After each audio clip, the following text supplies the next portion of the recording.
Demond, what changes has this made in your life now, being in this hit TV series? I don't owe quite as many people. No. I don't know. I haven't really had a chance to think about it.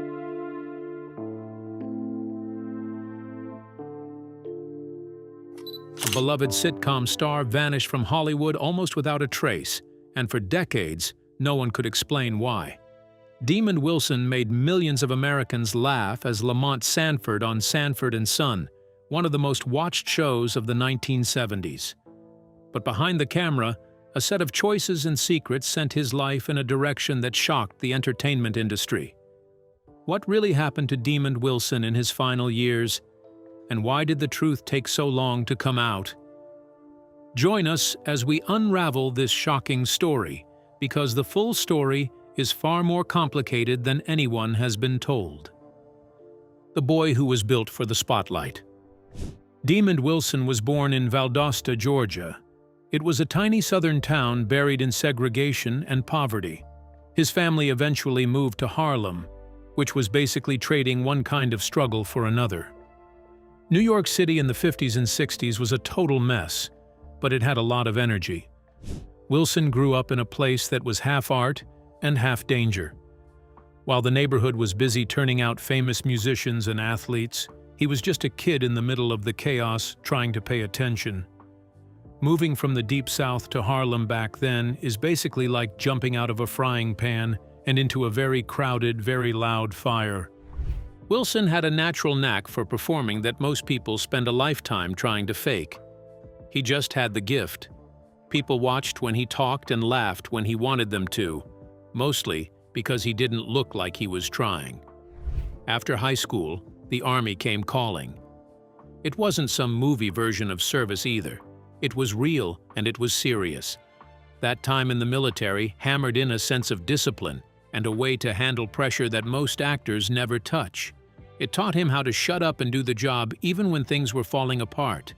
Later on, those lessons on a TV set were worth way more than anything some expensive acting coach could ever teach. After the military, Wilson headed straight for the entertainment meat grinder. He started out taking those tiny roles that nobody actually remembers, but help a person learn how to act. He managed to snag a small part in a 1970 movie called The Organization. It was a police thriller with Sidney Poitier, and it gave Wilson his first real look at how a movie set actually functions. From there, he picked up a few more random TV credits just to figure out how directors talk and how not to look like an idiot in front of a camera. He was slowly building a career, even if the rest of the world hadn't noticed he existed yet. All that practice didn't really matter until 1972 rolled around. That was the year producer Norman Lear decided to rip off a British sitcom called Sanford and Son and give it an American twist.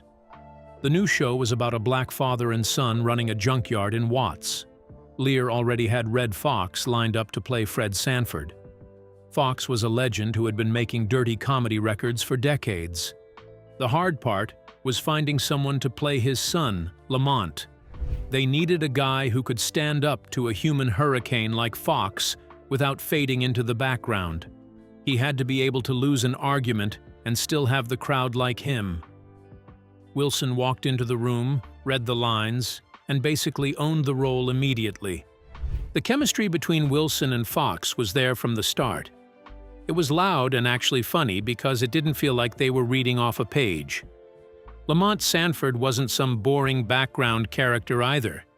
He had big dreams, he was a bit too trusting, and he spent most of his time being annoyed by his dad's latest scams. Wilson played him perfectly. He kept up with Fox without getting stepped on or trying to steal the spotlight.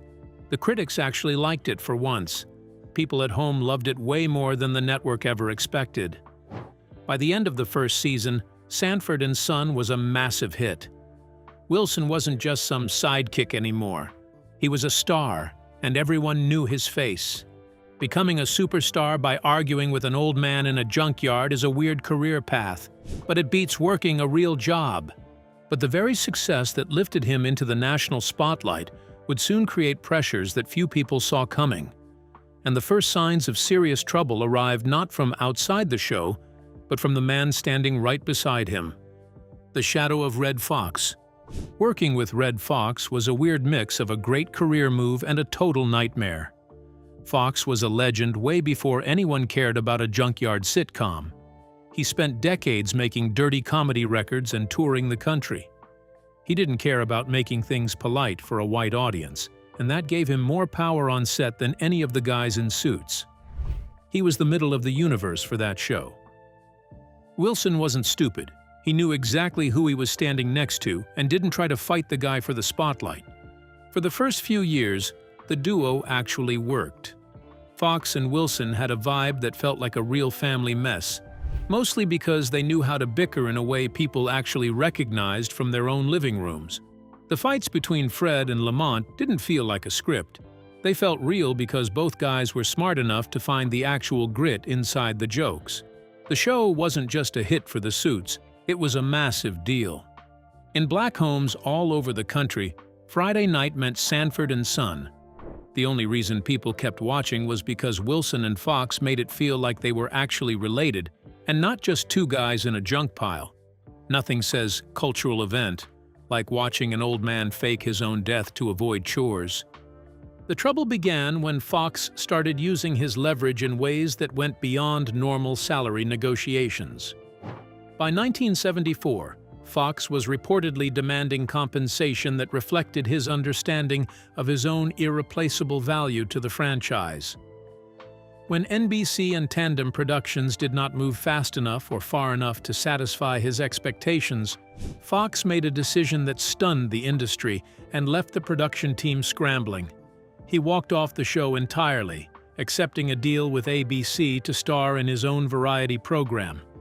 The departure was not a gradual winding down. It was a sudden exit that left writers, directors, and fellow cast members in a position nobody had prepared for. Wilson stuck around. He kept showing up and tried to carry the wreckage of the show as best he could without the guy who actually made it work. The writers scrambled to explain why Fred Sanford was suddenly missing by using every dumb excuse they could think of. They even dragged in random new characters to try and keep things moving. It didn't work. People didn't tune in for a show about a junkyard. They tuned in for the two guys at the center of it. The audience could tell the difference between the real thing and a cheap imitation. The ratings tanked, and there was absolutely nothing the network could do to stop the bleeding. Trying to run a show called Sanford and Son without the actual Sanford is like trying to sell a car with no engine. It looks okay sitting there, but it's not going anywhere. When Fox finally came back and the show got back to something like its original form, the damage had already been done in ways that weren't always obvious on screen, but were being felt behind the scenes. Everyone involved now knew that what had once felt like a stable creative home was fragile and depended on the continued goodwill of a man whose goodwill could not be taken for granted. During this time, Wilson is said to have become more and more upset, not just at work but also in a deeper way that had to do with questions of meaning and purpose that the show's success had kept from coming fully into focus. The question that was quietly forming inside him wasn't whether he could live without Fox. It was whether he wanted to keep living inside a world where such absences were possible and where so much depended on factors entirely outside his control. And that question would eventually produce an answer that nobody in Hollywood anticipated. The decision that ended his Hollywood career. In 1975, at what the entertainment industry would have considered the peak of his earning potential, Demond Wilson made a choice that left his agents, his colleagues, and the network processing a kind of professional shock they had not prepared for. He walked away from Sanford and Son. The explanation offered publicly centered on contract disputes and salary negotiations that had broken down. And those elements were real. Wilson had been pushing for compensation that he felt accurately reflected his contribution to one of the most profitable franchises on American television, and the response he received from the studio and network fell short of what he considered fair. But people who knew Wilson personally, friends, collaborators, and members of his community, said the contract was only part of the story. Something else was shifting inside him. Something that had been building for longer than the salary dispute, and that money alone could not have resolved. He was exhausted in a way that the standard pressures of television production did not fully explain.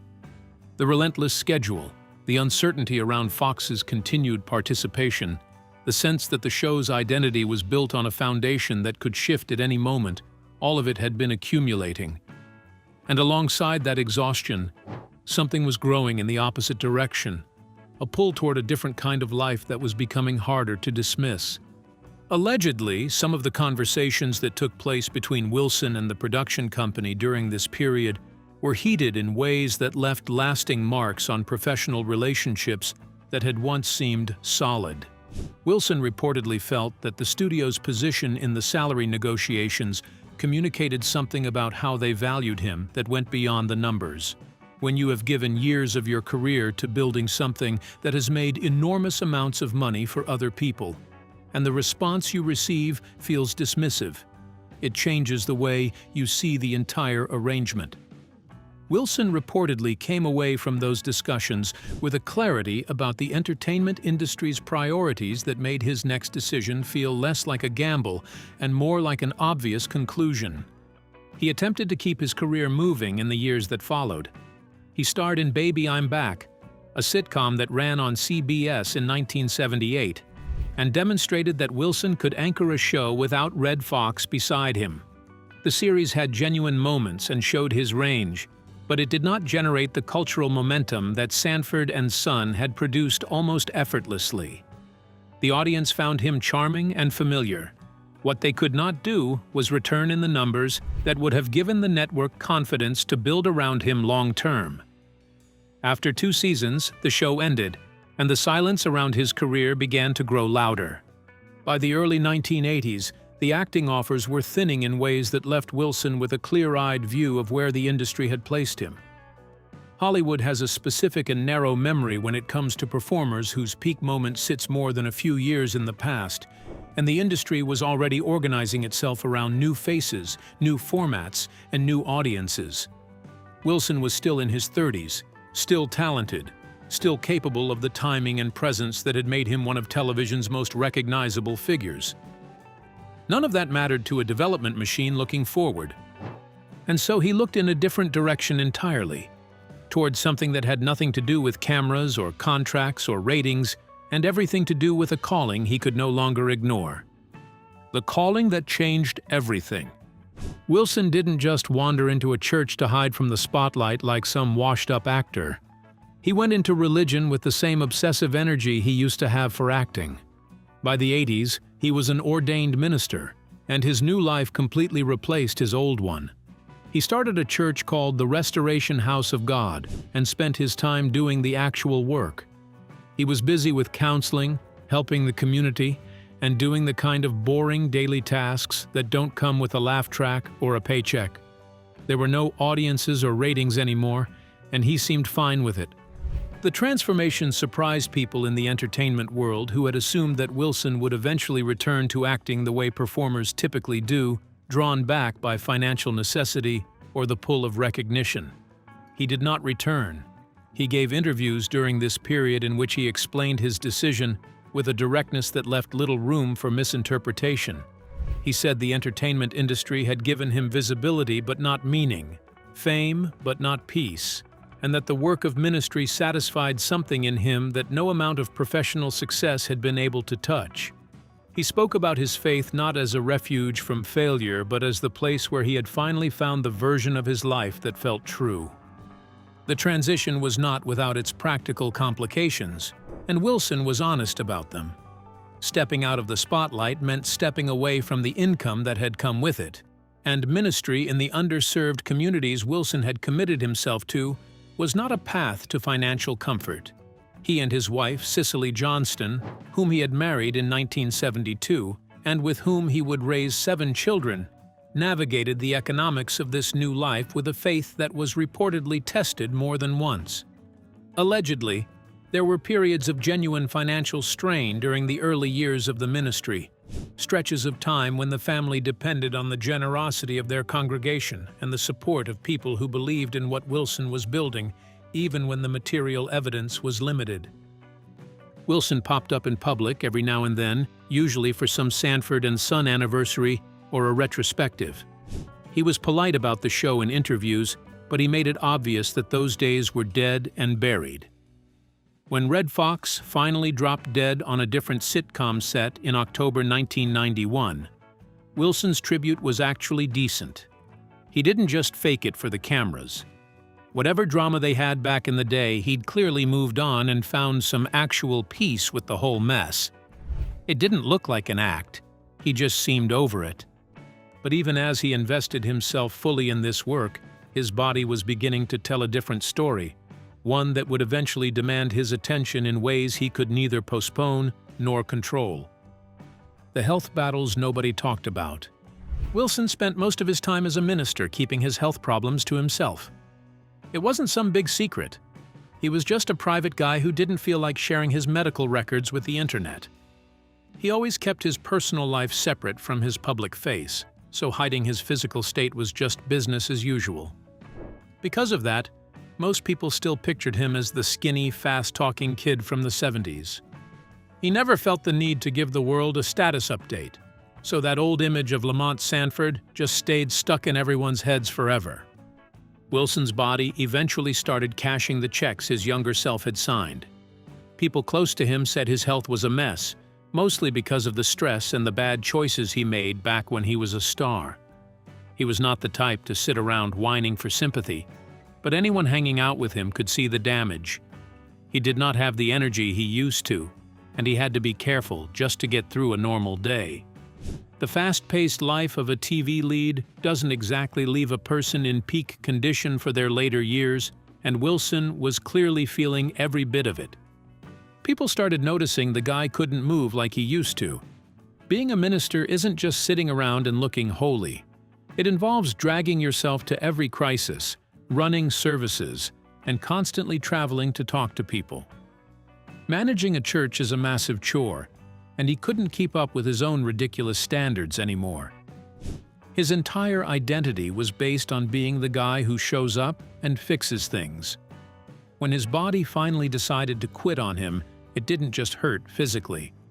It completely trashed his sense of self because he didn't know how to exist without being useful.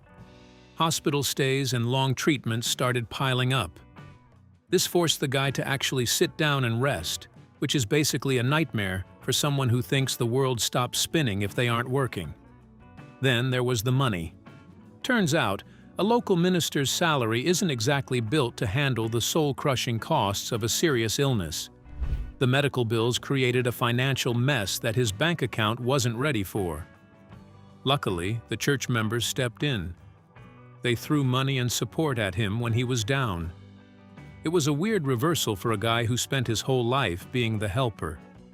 He eventually admitted that being the one needing a handout was a brutal lesson in how a community actually functions when things go south.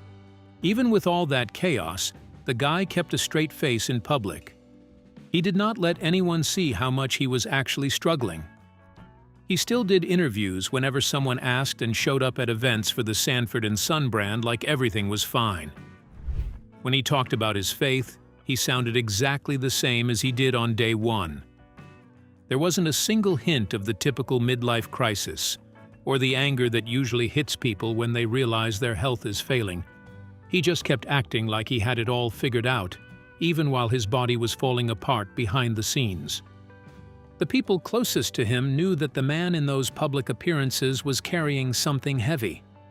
What they did not yet fully understand was how heavy it was, or how little time remained to carry it. The final chapter and his last public words. In those final years before he died, he started making more public appearances that felt like he was checking things off a bucket list. He didn't just show up to talk about Sanford and Son for nostalgia or the paycheck. He actually got real about it during those documentaries and anniversary specials. Instead of just reminiscing, he was finally putting the show in its place. He wanted everyone to know that his life turned into something way bigger than what those TV executives ever imagined for him. It was less about the sitcom and more about him proving he was his own person. By the end, he was actually being nice about Red Fox. All the old bitterness just kind of evaporated. It was like he finally learned to filter out the garbage and only keep the highlight reel. He straight up called Fox a genius who was also a total nightmare, which is basically the most honest way to describe a talented jerk. He wasn't even trying to be polite, he just did not have the energy to stay mad anymore. The drama was old news, and he'd clearly moved on to much bigger problems. He talked about his children and his grandchildren with a warmth that made clear these relationships had become the central architecture of whatever meaning remained available to him. The public career had given him recognition, the ministry had given him purpose, but the family, the 7 children raised with Sicily in a life entirely outside the entertainment industry's orbit, these were the people whose faces had organized his understanding of why any of it had mattered. People who were with Wilson in his final months said he returned to his family constantly in conversation, not as a subject of pride, but as a source of wonder. That these specific people had emerged from the specific life he had lived and chosen. Wilson died on April 22, 2025, at the age of 78. When the news hit social media and the entertainment sites, it was that weird mix of, oh no, and wait, he was still around? Because he hadn't been in the spotlight for ages. Suddenly, people who hadn't even thought about the character Lamont Sanford in 30 years were hit with all these random memories. They could hear that theme music in their heads and remember exactly how he used to bicker with his TV dad. It reminded everyone of those Friday nights when families actually sat in the same room to watch something. It turns out that even if you forget a show exists, the nostalgia is just waiting to punch you in the gut. There is also the whole thing about him actually choosing to quit. He walked away from a career that most actors would have killed to keep for the rest of their lives. In a business that only cares if you're still on a screen or making money, people at the time saw his exit as a massive failure. They treated it like some sad story about a guy who just couldn't handle the spotlight. Looking back 40 years later, that whole idea is just wrong. He didn't fail at anything. He just decided to stop doing it because he found something he actually liked more than the Hollywood grind. It's always funny when people call it a failure to quit a job that makes you miserable just because the pay was decent. Demond Wilson was not a simple man, and his life did not follow a simple arc. He navigated professional conflicts that left real damage, financial pressures that tested the limits of his faith in ways that were not comfortable, health crises that humbled him in ways he had not anticipated, and the particular loneliness of a public figure who has chosen to become private in a culture that interprets that choice as rejection. But he was a man who looked at his own experience with unusual honesty and made his decisions based on that examination rather than on what the industry, the public, or the culture expected of him. In a world full of people performing versions of themselves for approval they never quite feel they have earned, that quality is genuinely rare. And it is worth remembering alongside the laugh tracks and the theme music and the episodes that still make people smile 40 years after they first aired. Do you think he took the right path? And was the cost worth what it bought him? Share your thoughts with us in the comments below.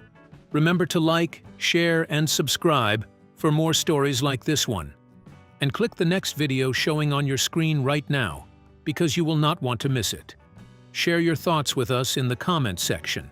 Remember to like, share, and subscribe for more. Also, click the next video showing on your screen. You will enjoy it.